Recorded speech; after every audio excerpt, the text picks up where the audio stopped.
Welcome to this explainer. Today, we're doing a deep dive to decode the massive and frankly super complex structure of the Organization of Islamic Cooperation to see exactly how it operates on the global stage. You know, if you've ever wondered how large-scale international diplomacy happens completely outside traditional Western frameworks, well, you are absolutely in the right place.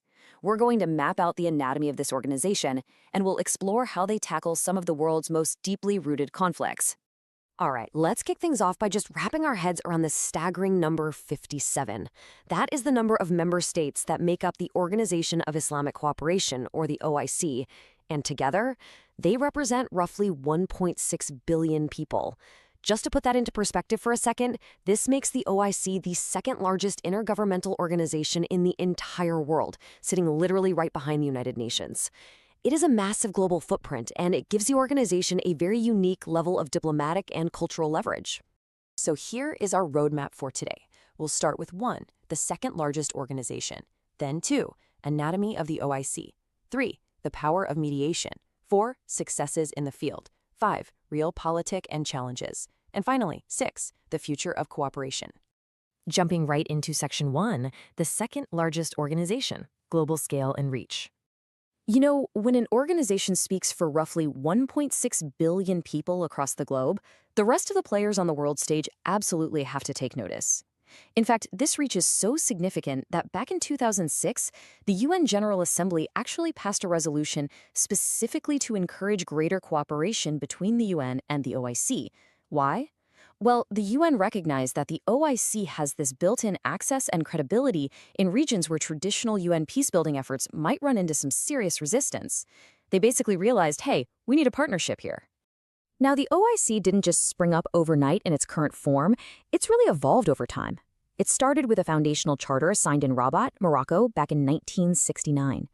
Then, by 1981, they were expanding into specialized scientific fields, establishing COMSTEC in Mecca. And, recognizing that the world was changing at a lightning pace, the OIC signed a revised charter in Dakar, Senegal in 2008, which essentially modernized its entire framework for the 21st century. That brings us to Section 2, Anatomy of the OIC, Structure and Charters. So how exactly does this massive entity govern itself? Well, it all comes down to a charter made up of 39 articles, grouped into 18 chapters.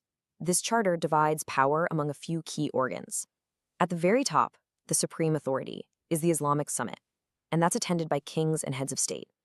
Right below them is the Council of Foreign Ministers, which handles the actual implementation of policies and holds regular sessions. And finally, you have the General Secretariat, acting as the day-to-day execution body.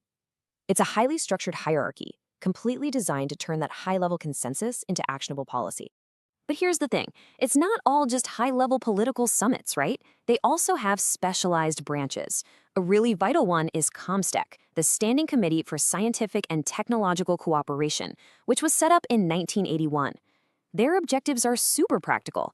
They're assessing human and material resources across all those member states, they're building up indigenous capabilities in science and technology, and they're promoting research coordination at the Ummah, or community level.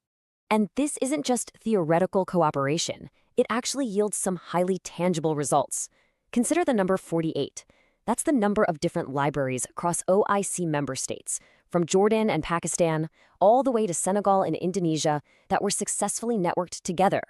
This interlibrary resource network requires all member institutions to provide totally free access to their resources to the users of other members.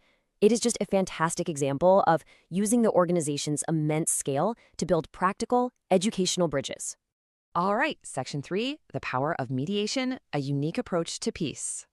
This is where things get really fascinating, because there is a fundamental difference in peace-building philosophies here. Think about the traditional United Nations approach. It often resembles a stick. The UN has the power to rely on legal consequences, physical force, and Chapter 7 resolutions to literally enforce peace. The OIC, on the other hand, operates totally outside that legal box. It relies almost entirely on the carrot. Because it doesn't have a military force, it leans on voluntary engagement and incredible moral power. They use honoring and shaming tactics to encourage conflict resolution. The parties engage because they choose to, which a lot of times can lead to much more sustainable agreements. And this carrot approach, it is completely fueled by something absolutely critical called cultural competency. Because the OIC represents 57 states, it acts as this massive, centralized knowledge depot. It possesses the linguistic capabilities and this deeply nuanced cultural understanding required to navigate incredibly sensitive conflict zones. That allows them to mobilize homegrown mechanisms for peace that external Western organizations simply can't access or understand in quite the same way. Let's move to Section 4, Successes in the Field, Real-World Case Studies. Let's look at a prime example of this playing out in the real world. Iraq, 2006. Following the tragic bombing of the holy shrines in Samarra, sectarian violence between Sunni and Shia communities was just spiraling completely out of control. So the OIC Secretary General stepped in and did something honestly only the OIC could do. He invited Sunni and Shia scholars and leaders to Mecca, specifically during the holy month of Ramadan. The sheer religious weight of the time and the place added immense moral pressure to cooperate, and it ultimately led to the signing of the Mecca Declaration. What makes this agreement so powerful is what it explicitly stated. It rejected the notion of killing among Muslims and established the inviolability of the human soul. Government officials actually noted that this specific intervention successfully established a real level of social peace in several parts of the country. And the kicker? It was achieved entirely without the threat of military force. It was purely the power of cultural and moral leverage. We saw this unique cultural access play out again in Somalia back in 2011. During a devastating famine, the militant group Al-Shabaab forced many international organizations, including the UN, completely out of the region. However, they trusted the OIC. The OIC's cultural competency granted them access, allowing them to coordinate vital food, water, and health assistance in areas that were otherwise totally cut off from the rest of the world. They actually partnered directly with UN agencies to deliver this life-saving aid. And their track record extends way beyond the Middle East and Africa, too. Take Southeast Asia. In the Philippines, the OIC was trusted by the Moro National Liberation Front to broker a major peace agreement with the government in 1996.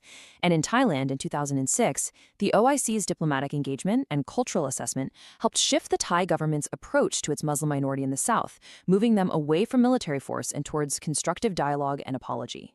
Which leads us to Section 5, Realpolitik and Challenges, Internal and External Pressures. Now, we have to look at the reality of realpolitik here, because it is complex. The OIC is made up of sovereign nations, and internal divisions can and do severely hinder unanimous consensus. Experts note that leading members, such as Saudi Arabia and Iran, sometimes prioritize their own narrow national, political, or sectarian interests above the unified goals of the organization. When the heavyweights within the organization are divided, taking decisive collective action becomes incredibly difficult. Externally, they're constantly grappling with incredibly high-stakes regional tensions. For instance, the OIC routinely addresses the Israeli-Palestinian conflict, and they consistently issue strong condemnations of measures or incursions that attempt to alter the legal and historical status quo of Islamic and Christian holy sites, particularly the Al-Aqsa Mosque in Jerusalem. Navigating these deeply entrenched external geopolitical conflicts requires constant, highly delicate diplomatic maneuvering. Plus, strictly as a mediating body, the OIC faces some pretty severe structural hurdles. First, there's overlap. A lot of OIC members are also in the Arab League or the African Union, which can lead to a competition for loyalties and duplicated efforts. Second, as we discussed, they lack strict enforcement mechanisms. If a peace agreement breaks down, the OIC can't just send in peacekeepers to enforce it.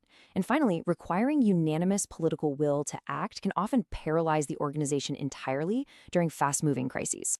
Finally, let's look at Section 6, the future of cooperation, reforming for impact. So, how do they move from just responding to crises on an ad hoc basis to building systematic peace? Experts suggest the OIC must implement a few key reforms. Step 1. They need to enhance the capacity and funding of the Secretary General's mediation unit. Step 2. Build much stronger institutional linkages and partnerships with organizations like the UN, essentially combining the OIC's carrot with the UN's stick. And Step 3. Develop concrete roadmaps and mechanisms to ensure that the peace agreements they actually broker are implemented and sustained on the ground. In a deeply divided world, all of this really leaves us with a profound question to ponder as we wrap up this explainer.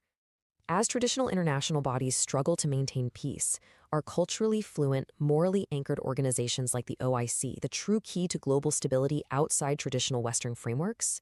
It's a massive question, and it's one that will undoubtedly shape the entire future of global diplomacy. Thank you so much for joining me today to explore the fascinating structure and impact of the OIC.